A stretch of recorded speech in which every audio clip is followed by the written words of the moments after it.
হে বিশাল আকাশের মালিক, হে বিস্তীর্ণ জমিনের মালিক, 28 অক্টোবর যত রক্ত পড়েছে, প্রতিটি রক্ত ফোঁটা আওয়ামী লীগের জন্য অভিশাপের বন্যী শিলা হয়ে বাংলাদেশের মাটি থেকে এই পিশাচ স্বৈরাচার ফ্যাসিবাদী দলকে বাংলার মাটি থেকে চিরকালের জন্য মুছে ফেলে দেওয়া না।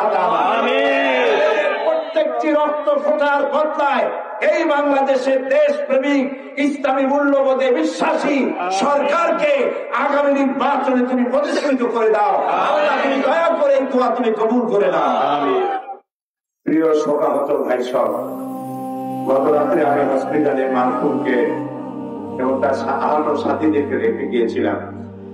গত রাত্রি আমাকে ডাক্তার বললো যে তাকে ক্লিনিক্যালি দেহ চলাচল, মাসুম শহীদ হয়ে যাবে। গত রাত্রি সেই ধারণা নিয়ে এসেছিলাম, আমি রাতে ঘুমাতে পারিনি। যে দৃশ্য দেখে এসেছি হসপিটালগুলোতে গত রাত্রে, পৃথিবীতে কোন মানুষ এইভাবে মানুষ মারতে পারে, এইভাবে মানুষ পিটাইয়া, বন্য হয় না, বন্য প্রাণীও মানুষ এভাবে পিটায় না। মাথা ফেটে চৌচির হয়েছে। এক ভাইয়ের পিঠের দিকে তাকায় দেখলাম তার মাথা ফাটা। জিজ্ঞেস করলাম আরো কোথাও আঘাত আছে নাকি? সে কাজ হয়ে শুয়ে পড়লো। তার পিঠের দিকে তাকালাম, একটা আঙ্গুল রাখার জায়গা নাই, এত পিটানো হয়েছে তার পা থেকে মাথা পর্যন্ত। অসংখ্য আহত রোগী হসপিটাল ভর্তি, 600 গোবরে শহীদ হয়ে গেল মাসুম। মাসুম নামও যেমন মাসুম, চেহারা দিকে তাকিয়ে দেখলাম চেহারা তো মাসুম ইসমানের মতো, একটা গোলাপ ফুলের মতো চেহারা।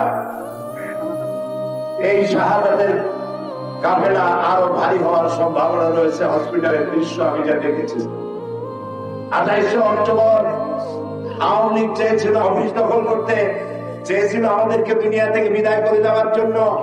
আওয়ামী লীগ যে কাজ করেছে, যে বর্বরতা পৈশাচিক আচরণ তারা করেছে, সেই আচরণের মাধ্যমে রাজনৈতিক ভাবে তাদের কবর রচিত হয়েই গিয়েছে বিশ্বকে, কিন্তু কোনো সন্দেহ নাই।